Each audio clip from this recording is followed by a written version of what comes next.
Madam Deputy Speaker. Well, it was a fine speech in parts that the honourable gentleman has just made, and I say that with all sincerity. He ended, I can tell, with a quote from President Reagan, who I can only assume is a hero of his, indeed of many of the colleagues, who surround him on the government benches. But I prefer the quote from the German federal president, President Steinmeier, who said that the politics of the European Union are based on the revolutionary idea that your opponent has a point. And in that, the honourable gentleman for Wickham actually brought that to the debate this afternoon, because he did have a point of sorts. I think what he said on how his side owns the victory is important. Indeed, I think as a party that advocates Scotland's independence, that's a lesson for us as well. These things do matter. Because I remember the day after the referendum on Parliament Square outside this building, a young girl held up a sign with the Europe flag on it that said, "I want my country back," often used by people on the other side of the Brexit divide. So there is a feeling of loss. And I will take at face value the way in which he extends the hand, but that doesn't mean that I have to accept everything that he asks the House to this afternoon, because the clash of ideas does matter. And only a fool would not understand that there is a Scotland dynamic in this. Indeed, a unionist should understand this better than anyone else. I accept that the Prime Minister, the Conservative Party, has received a mandate to take England out of the European Union, but it is an arithmetical fact, adumbrated in all of the electoral events that the honourable gentleman just outlined, that that mandate does not extend to Scotland. And I can accept that we had the referendum on independence in 2014, but facts change, circumstances change, and people's minds change too. So I ask him, in all seriousness, because he clearly has some clout on that side of the House, to ask his colleagues in government to engage their brains in the dynamic, in the Scottish dynamic, to the constitutional conundrum that we are in, and will only intensify a bit better than they have up until now. Because I certainly will. He's making so much of my speech his own. What I would say to him is that I hope I'm not asking anything of him that I wouldn't give myself. I said I would accept the referendum result. I would have stood down in the general election of 2020 and I would have left politics. Now, he's entitled to fight on. But I will just say to him, I think that the Prime Minister is right to say that there was a referendum in Scotland and that it should be accepted. It was stated that it would be a once-in-a-generation referendum. And of course facts change. This is to add, I'm sorry, nothing to the debate. Of course facts change. And I just asked him to accept his own referendum result. I wouldn't be in this House if I didn't accept the referendum result in 2014. There wouldn't be this huge number of Scottish National Party members of Parliament if we didn't accept the 2014 referendum. But as Ruth Davidson herself said, it is entirely right, honourable and indeed expected that the Scottish National Party would continue to advocate for the very policy that it is in existence to try and deliver. There's nothing undemocratic or dishonourable about me and my colleagues advancing that cause. But even with accepting that the Brexiteers in the House, Madam Deputy Speaker, have won, and I can accept that, no matter your Brexit position, who can fail to be moved by the scenes in the European Parliament yesterday, where parliamentarians from across the continent joined hands and sung that great Scots musical poem, Auld Lang Syne, a song and a poem of friendship and of solidarity across the continent of Europe. And what a contrast! What a contrast to the high hand of UK unionism we've seen just this week. And this is what I mean when I say to colleagues on the other side, please engage your brain. The Scottish Government published a very serious document seeking to alleviate the pressures on that part of the United Kingdom with regards to the movement of people. Scotland's problem is people leaving, it's not people coming. And before, it's inconceivable that the UK Government could even have read that proposal, and they had rejected it out of hand.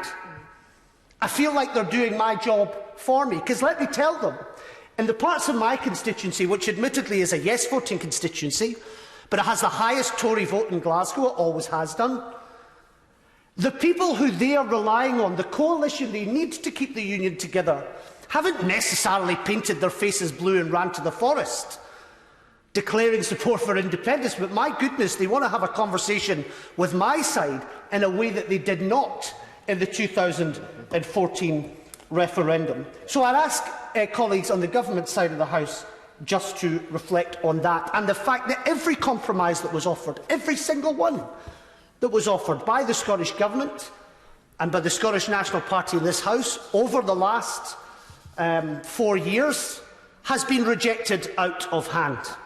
Every single one of them. The European Union, I accept, and the honourable gentleman from Wellingborough, who I'm coming to, is yawning at this point, but I can accept that it's the great devil for some people, but we just don't see it like that. The European Union as a project was created as Europe stood at the gates of hell, and all of the history that went before it.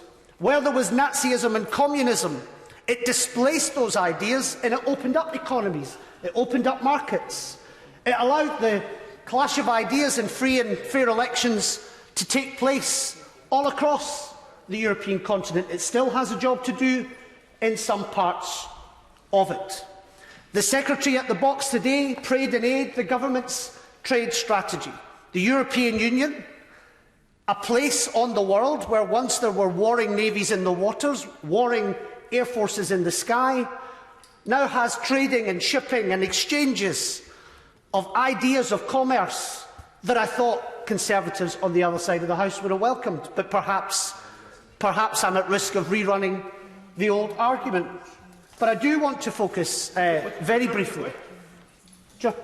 I'm grateful to the member giving way. And just on the points he has been making, would he recognise that in responding to a lot of the very strong libertarian view towards free trade that's been advocated by the benches opposite, that in fact the European Union represents, albeit imperfectly, the most advanced example in human history of economic integration and free trade?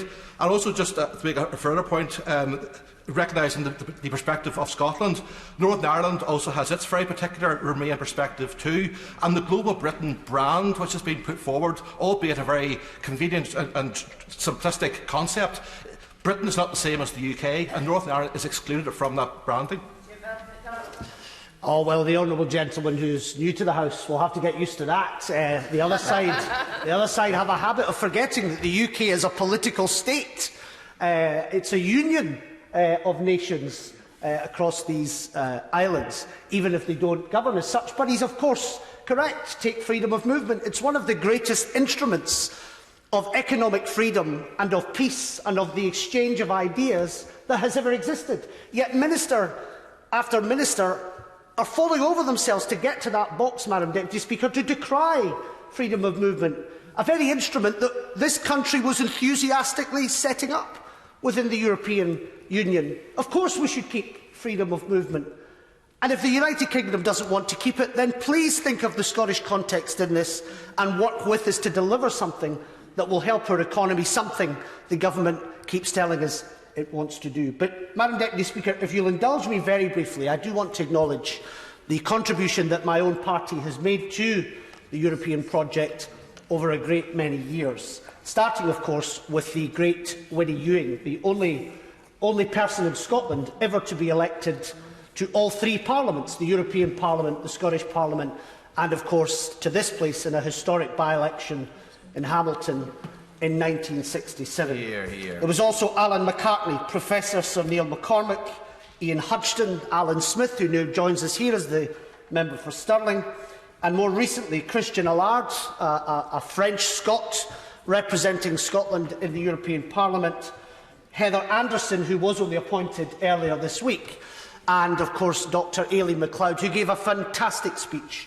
yesterday outlining our ambitions to be back in the European Union, and hopefully quickly.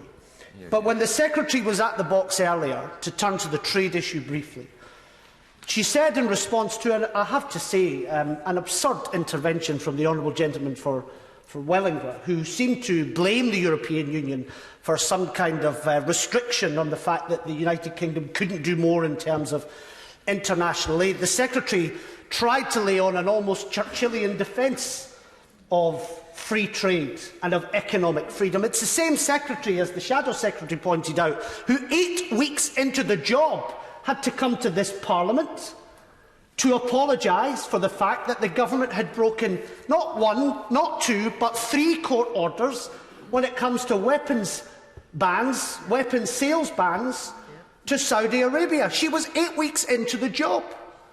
This was only about 4 months ago. It's surely inconceivable that she should still be at that dispatch box today. We know there's a reshuffle coming at some point. Who knows if she'll still be there? But my goodness, if that's your candidate for International Trade Secretary, she's in no position to come here and expect us to buy into her agenda on proper free trade that genuinely does help alleviate poverty and abides by the rules. Honourable gentleman giving way, and I apologise if you thought I was yawning at his speech. It was just the fact that I've heard it so many times before. But would he accept that one of the advantages of coming out of the European Union is that we will be able, at our own bequest, to lower tariffs to developing countries? Well, let's see what that brings forward. Sure, I'm all for that debate. My honourable friend from Glasgow North behind me is much more qualified on these affairs than I am, but I will only welcome it if it's a genuinely good plan. And if it is a good plan, we'll be the first to do so. But I have to say, given who the International Trade Secretary is, given the history, the short history she has in office on these types of affairs, I'm not exactly expecting very much.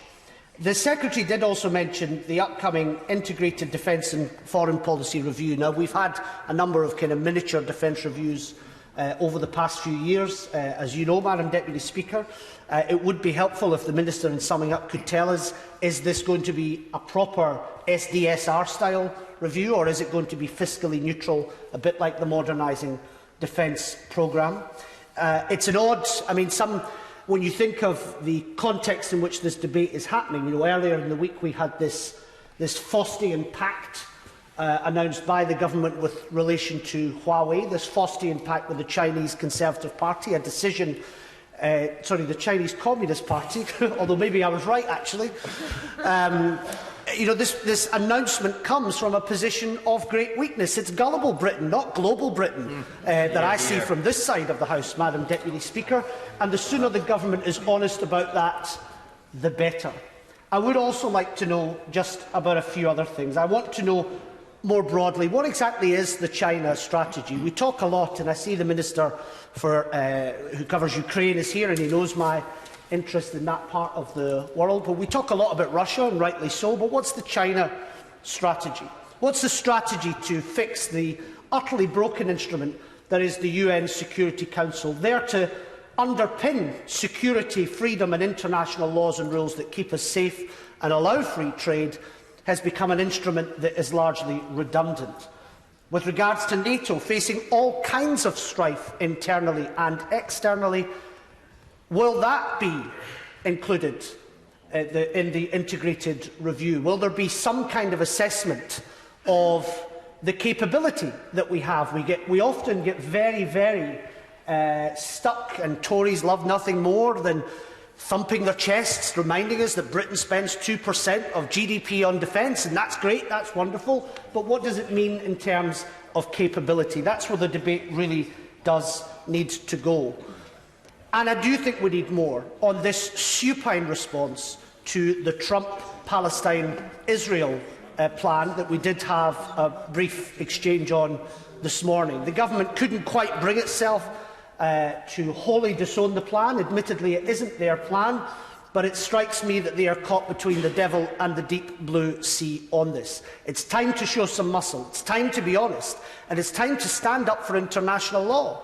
If we are against annexation in Crimea, which we are right to be, then we should be against annexation of Palestinian land. And I'd like to see the Minister make that clear in his summing up.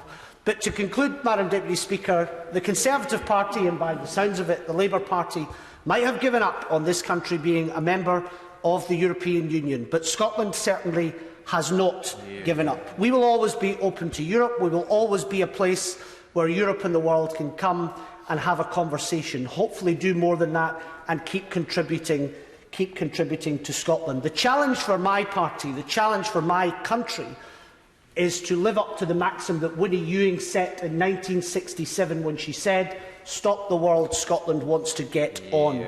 Well, we want to get on, do more, and the saltire will not be drowned out by any of this global Britain nonsense. It's a pleasure to call Stewart Anderson to make his maiden speech.